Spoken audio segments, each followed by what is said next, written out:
दोस्तों, बिहार की राजधानी पटना इन दिनों सिर्फ पढ़ाई और प्रतियोगी परीक्षाओं के लिए ही नहीं, बल्कि एक ऐसे विवाद के लिए भी चर्चा में है जिसने लाखों छात्रों का ध्यान अपनी ओर खींच लिया है। सोशल मीडिया से लेकर कोचिंग संस्थानों तक हर जगह एक ही सवाल गूंज रहा है, आखिर खान सर और ज्ञान बिंदु के संस्थापक रोशन आनंद सर के बीच ऐसा क्या हुआ कि मामला इतना बड़ा बन गया?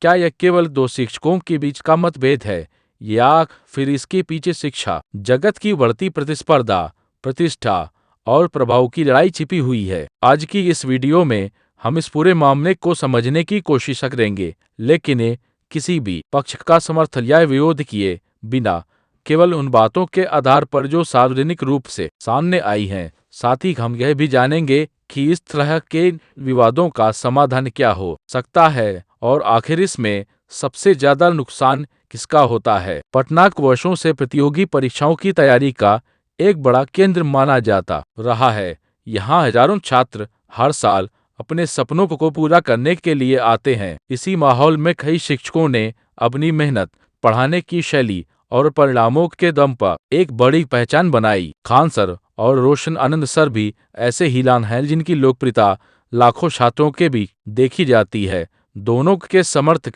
अपने अपने शिक्षक को बेहतरीन मानते हैं और यही कारण है कि जब भी किसी तरह का विवाद सामने आता है तो चर्चा केवल दो व्यक्तियों तक सीमित नहीं रहती, बल्कि लाखों छात्रों की भावनाएं भी उससे जुड़ जाती हैं। पिछले कुछ समय से दोनों पक्षों के समर्थकों के बीच सोशल मीडिया पर बहस देखने को मिल रही थी। कई वीडियो, पोस्ट और प्रतिक्रियाएं वायरल हुई। धीरे धीरे यह बहस इतनी बढ़ गई कि लोगों ने इसे दो बड़े शैक्षणिक समूहों के बीच प्रतिस्पर्धा के रूप में देखना शुरू कर दिया। हालांकि प्रतिस्पर्धा किसी भी क्षेत्र में सामान्य बात है और अक्सर बेहतर प्रदर्शन के लिए प्रेरित भी करती है, लेकिन जब प्रतिस्पर्धा कटुता में बदलने लगे तो उसका असर पूरे माहौल पर पड़ता है। यही बात इस मामले में भी चर्चा का विषय बनी। सार्वजनिक रूप से सामने आई खबरों के अनुसार विवाद तब और अधिक चर्चा में आया जब कथित तौर पर कुछ घटनाओं और आरोपों को लेकर दोनों पक्षों के बीच तनाव बढ़ गया। एक पक्ष की ओर से कुछ आरोप लगाए गए, जबकि दूसरे पक्ष ने उन आरोपों को गलत बताया। सोशल मीडिया पर समर्थकों की प्रतिक्रियाएं तेज होती चली गई और मामला सामान्य बहस से कहीं आगे निकल गया। कई छात्रों ने अपने पसंदीदा शिक्षक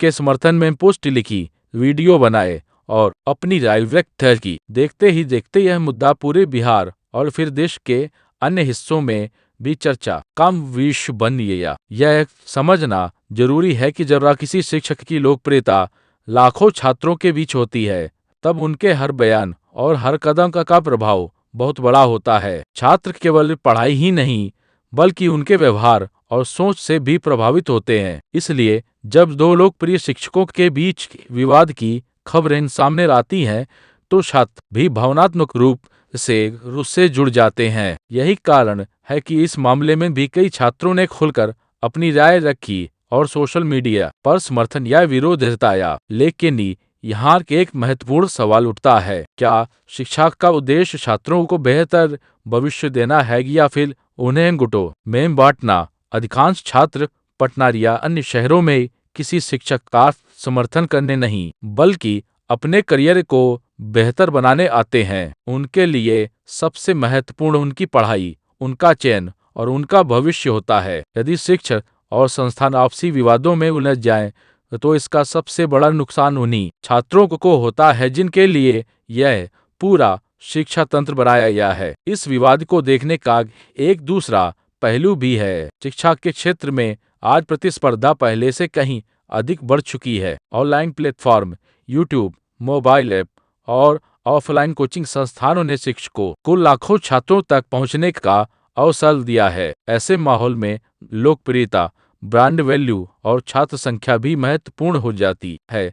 कई बार इसी प्रतिस्पर्धा के कारण गलतफहमियां और टकराव की स्थिति पैदा हो सकती है। हालांकि स्वस्थ प्रतिस्पर्धा छात्रों के लिए लाभदायक होती है, लेकिन यदि वह व्यक्तिगत आरोप प्रत्यारोप में बदल जाए तो उसका सकारात्मक प्रभाव समाप्त हो जाता है। अब बात करते हैं समाधान की। आखिर इस तरह के विवादों का निवारण कैसे हो सकता है? सबसे पहला और सबसे महत्वपूर्ण समाधान संवाद है। यदि किसी भी पक्ष को किसी बात से आपत्ति है, तो उसका समाधान बातचीत और कानूनी प्रक्रिया के माध्यम से होना चाहिए। सार्वजनिक मंचों पर लगातार आरोप प्रत्यारोप करने से समस्या सुलझने के बजाय और बढ़ जाती है।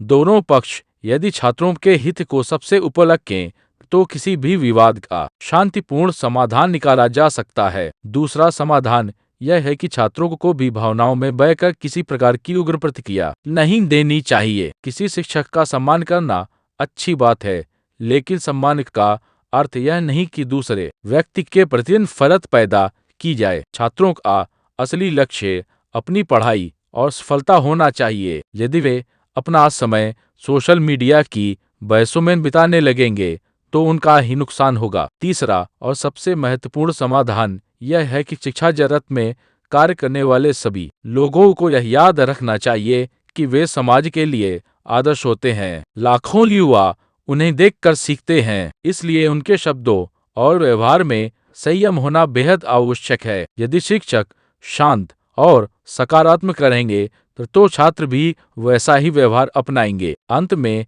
यही कहा जा सकता है कि खान सर और रोशन आनंद सर से जुड़ा यह विवाद चाहे जिस कारण से शुरू हुआ हो, इसका सबसे बड़ा सबक यही है कि शिक्षा का क्षेत्र प्रतिस्पर्धा से आगे बढ़ सकता है, लेकिन संघर्ष और कटुता से नहीं। छात्रों का भविष्य किसी भी व्यक्तिगत विवाद से कहीं अधिक महत्वपूर्ण है। यदि सभी पक्ष धैर्य, संवाद और कानूनी प्रक्रिया का सम्मान करें, तो किसी भी विवाद का समाधान संभव है। उम्मीद की जानी चाहिए कि आने वाले समय में यह मामला शांतिपूर्ण तरीके से सुलझेगा और दोनों पक्ष फिर से अपने मूल उद्देश्य यानी छात्रों को बेहतर शिक्षा देने पर ध्यान केंद्रित करेंगे, क्योंकि अंततः किसी भी शिक्षक की सबसे बड़ी पहचान उसके छात्र होते हैं और किसी भी छात्र की सबसे बड़ी ताकत उसकी शिक्षा। यही शिक्षा समाज को आगे बढ़ाती है, सपनों को सच करती है और भविष्य का निर्माण करती है।